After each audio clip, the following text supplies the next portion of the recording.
सुंदर रानी का गीत है। आप लोग देखिए, लाइक सब्सक्राइब कीजिएगा, फुल वॉच कर देखिएगा, उसके बाद में लाइक सब्सक्राइब कीजिएगा।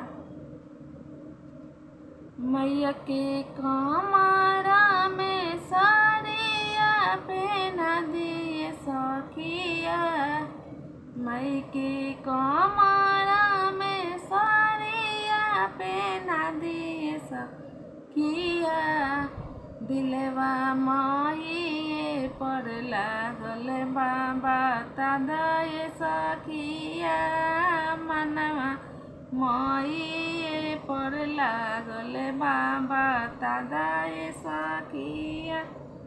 मैया के हाथवा में चूड़िया पहना दय सखिया, मैया के हाथवा में चूड़िया पहना दय सखिया, मनवा उनके पर लागल बाबा तादय सखिया, मनवा उनके पर लागल बाबा तादय सखिया। मैया के मांग टीकावा पहिरा दय सखिया, मैया के मांग टीकावा पहिरा दय सखिया, मनवा उनके पर लागल बाबा तादय सखिया, मनवा उनके पर लागल बाबा तादय सखिया, मनवा उनके पर लागल बा।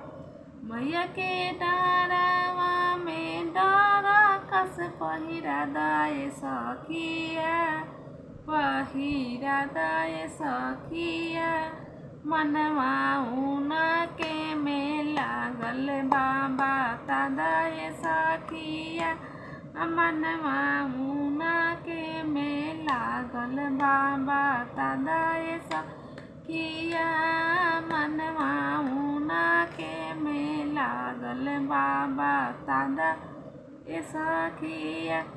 मैया के नाकिया में बिसारी पहिरा दय सखिया, मैया के आँखिया में काजर लगा दय सखिया, मनवा उनके पर लागल बाबा तादय सखिया, मनवा उनके पर लागल बाबा तादय सखिया, तादय सखिया हो सोना दय सखिया, मनवा उनके पर लागल बाबा तादय सखिया।